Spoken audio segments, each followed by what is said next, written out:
Okay, thumbs up. Jane, you good? Okay, I got thumbs up. Okay, welcome back, everybody. It's 9:45 a.m. We are going to have the first public hearing concerning amendment number 3 to ordinance 34, imposing recording fees for recording of any deed and related matters. Isabel Giller, administrative analyst, and Christy Nassif, county clerk, and Michael Rice, our county surveyor, are going to present this today. Good morning. Good morning. Good morning, commissioners. So today is the first of two public hearings. The second public hearing will be March 25th. And today we're going to discuss the proposed amendment number 3 to ordinance number 34. There'll be no motion today. We'll discuss it again at the second public hearing.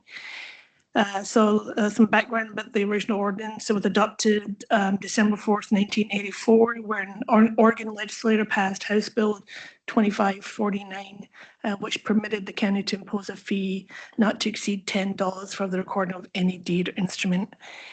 It also created a public land corner conservation account within the general fund, and all monies collected for the recording were deposited into this account. The amendment has gone, the ordinance has gone through two prior amendments. I'll just review amendment number 1 and amendment number 2. And the amendment number 3 today proposed we'll be making amendments to those two prior amendments, if that makes sense. So changes to amendment number 1 and amendment number 2. So amendment number 1 is December 16th, 1987. Amendment number 1 amended the name of the Public Land Corner Preservation Account, and it renamed it to the Public Land Corner Preservation Fund. So it created a new fund for that one.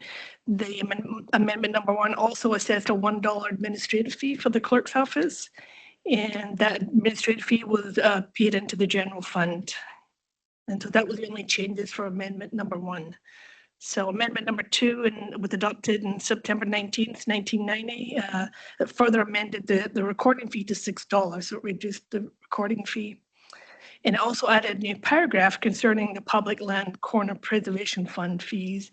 And the administrative fee shall not be required in connection with recording of a correction deed or mortgage or any re-recording. So if a document had to be re-recorded for any reason, the fee would not be collected for that. So that takes it to today, amendment number 3. So we'll go through the proposed amendments. And again, I said that this amendment number 3 will be making amendments to the amendment number 1 and number 2. So in 2025, the Oregon legislature passed House Bill 3175 that amended ORS 203-148, which permitted the county to impose a recording fee for all recording instruments under ORS 205-130 subsection 2. So essentially, that whole list of documents that this fee could be established with, and the amendments would just reference the ORS because it gets updated. So the amendments for the 1987-1990 are as follows. So paragraph 4 of the 1987 amendment is amended to read, there shall be assessed for each recorded instrument a 10% administrative fee collected at the time of recordation by the county clerk, and such administrative fee shall be paid into the county general fund. So the changes there were we changed the fee for the clerk's office from $1 to 10%. And so paragraph 1 of the 1990 amendment is amended to read, there is hereby a fee to be collected by the county clerk for recording any instruments regardless of when dated or acknowledged, in addition to any fee charged by the clerk per ORS 205-130 subsection 2. And so what that does, that removes that $10 cap and $6 cap on the fee, and because the amended ORS removed that cap, removed that not to exceed amount. So we changed the verbiage from the $10, $6 to a fee. The last and final amendment is paragraph 3 of the 1990 amendment. Is amended to read, the Public Land Preservation Fund fees and the administrative fees shall not be required in connection with recordation or of correction deed or mortgage or any re-recording or death certificate. And here that paragraph stays the same. The only change is the added language of the death certificate. So that's included in the documents where a fee will not be collected. And the ordinance The fees will become effective July 1st per the ORS 203045 procedures for adopting an ordinance. It'll be 90, shall take effect after 90 days if there's no emergency. So we, hopefully, when we bring the amendment back on March 25th, the board will consider and review the same information and move to adopt if you choose to. And then the ordinance will be adopted then, but actual fees would come into effect July 1st. Okay, And we have the Michael Rice, Yeah. the surveyor online, and we have County Clerk here, Christy Nightstaff, and they'll provide more information on what these changes mean for each of their departments. okay. Mike, we'll start with you. Good morning. Sure. Good morning, commissioners. It's exactly how Isabel described it. I brought this to the board briefing a few weeks ago to let you guys know this could be coming.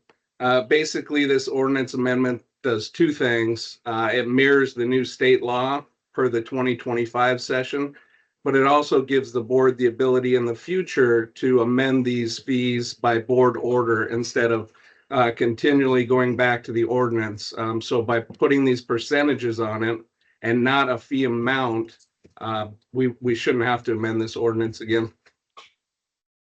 Fantastic. That was gonna be my first question. So thank you for answering that. Christy, anything to add? Thank you, Mike, for working on this. I don't know if you want to talk to why we would like to exempt death certificates, if that's something that you want to have a conversation on or not. But that was like the one thing that we talked about is that our county requires removing a name when someone dies from a piece of property, recording of the death certificate. And it's probably one of the most challenging things that we deal with. People come in, they've had a loss. They're not transferring a property. It's not being sold, but it's just a way that a name may have to come off for mortgage, or when someone passes, something has to be recorded so that something financial can take place. And so we have people coming in. We've recorded 125 death certificates this fiscal year. And they're probably the hardest thing to record because you're getting people at their lowest point, and they've lost either a parent or a spouse or a partner or a sibling even. And so it's just, that would make $107 recording for that death certificate. And I just think that it's just it's too big of a jump for that specific document. It'd be different if they were just selling their property and recording it in the process of that, but it's just, I don't know, as clerks, we've talked about it. It's a painful topic for us, and we've asked legislators to please exempt death certificates, and there's been no movement to do that, but we can do that at a county level. So that's why we asked for that in this amendment. Great. Thank you for that explanation. Yeah, thank you for talking about that. I didn't know about that, and it's a very sensitive approach. I appreciate it. Yeah, very compassionate. I appreciate it too. All right, well, we're at the point where we can have comments or questions for them. I have two questions. Okay. In the ordinance, do we need to refer to the fact that the fee is set by board order? I feel like we did that in the DLT one, just so that someone, when they read, there's a fee in the ordinance, knows where to go next. I don't know if that's important. But felt like maybe it would be just adding the phrase. Okay. The other one, I don't know if this is relevant or not relevant. I'm thinking back to when we did the operator license fee and we attempted to set it at a percent. And what happened was that Orla came back and said, if it's a percent, it's a tax. Oops. Sorry, Orla came back and said, if it's a percent, it's a tax, not a fee. So, and we ended up going back and having to change our methodology so that we were not a percent of something, so that we were just we ended up choosing occupancy, basing it on occupancy, but not on amount with percent. So I don't know if that's relevant here, but as I was listening, it was, and I'm sorry, I didn't think about any of this yesterday, Isabel, when you Okay. but as I was sitting here listening, I thought, oh, I don't know if we can do a percent. Which is why we have a public hearing to Oh, there you go. discuss. So I don't know if we can do a percent without possibly triggering the fact that that was at least in that conversation. That was the reasoning that was used against us was a percent makes it a tax. That's a good point. Yeah, that's interesting. That might be a question for county council. The reason We're we, looking at them. the reason we Gotta look added that that, one up. And we will, commissioners, look that up. Joel was working with both Mike and Christie on this, so I don't know what his thinking was on this, and unfortunately, he's on spring break this week. Sure. So between now and next hearing, we'll certainly run that to ground, whether this is permissible or if we have to make any adjustments. And if, I would just suggest too, based on what you said, if we have to make an adjustment to a fee, make sure we somehow tie it to CPI or something, so we're not having to readjust this, which was the intent of the percent, as Mike said. So if we have to make a change for that reason, make sure that we. Because I like the percent. I think that's Right. great. I just raised a That's a good little flag question. in my brain where I was like, oh, shoot. This is where we got in trouble last time. I